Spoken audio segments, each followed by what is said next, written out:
Hello, Karen. Hello, Grace. I am here on business. All right, put me down for 2 boxes of the Thin Mints. Okay, different business. Damn, now I want a cookie. I'll be back. This is in regards to the very tragic and devastating collapse of my marriage to Rosario. Yeah, well, it's the laughter you'll remember, honey. Let's go buy makeup. And even though one could never put a price on the pain and suffering this has caused me,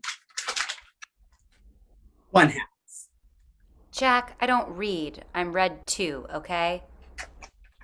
Very well. Item one, $500,000 paid to me by you over the next 4 years, preferably in 50s.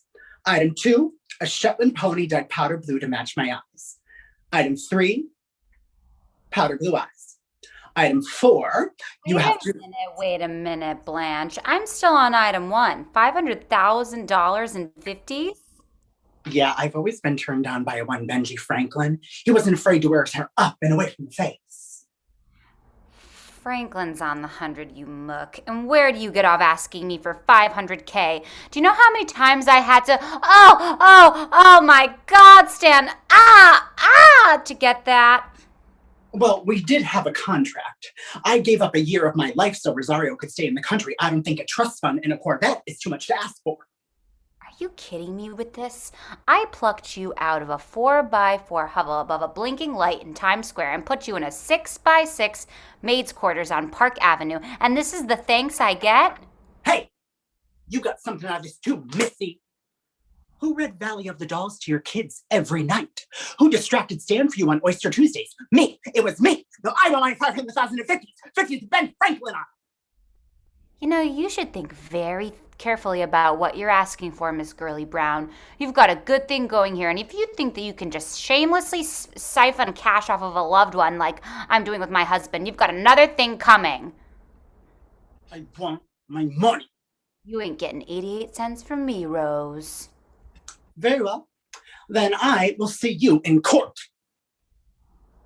By the way, your boobs are great today. It's a custom made Jean Claude. It just came in from Paris yesterday. Now get out of here. You nailed it. Little chat about the French Open, a casual reference to geodes, and voila. I had the hammer thinking evacuation was his idea. Good. Do it again. Okay, but first, tell me your trick. What trick? I've seen you do this before, use random details from people's lives like some interpersonal ninja. Come on, how do you keep all those factoids straight in your head? Who says they're in my head? You keep some kind of file? I started back when I was working on Vincent Marsh's Senate campaign, and over time it just became a habit. Oh, can you send it to me? No, and that's the beauty part. What do you mean? This is a Rolodex. Yes, I've read about those. You know, I think Encyclopedia Brown had one. That's very cute. Each one of these cards contains the name and personal information of every government worker I've met since I started in DC. Wait, can I scan it? Again, no. They stay like this, unhackable.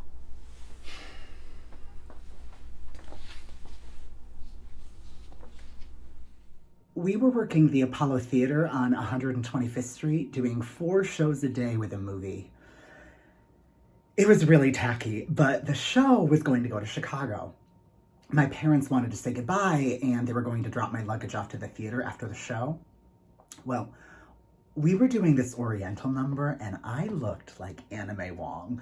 I had these two great big chrysanthemums on either side of my head, and this huge headdress with gold balls hanging all over it.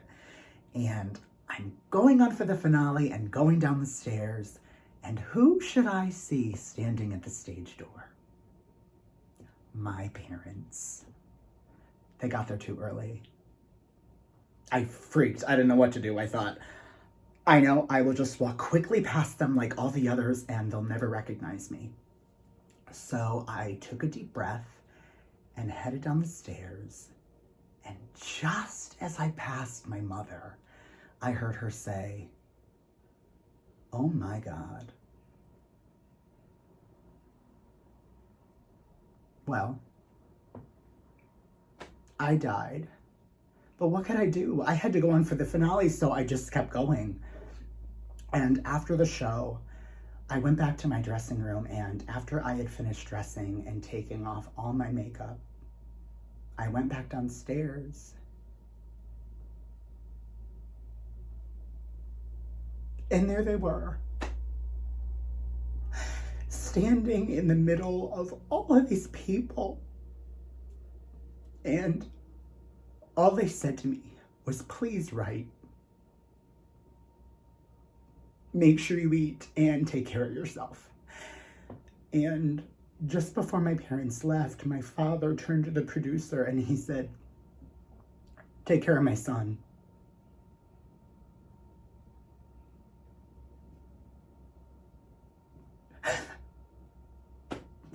It was the first time he ever called me that.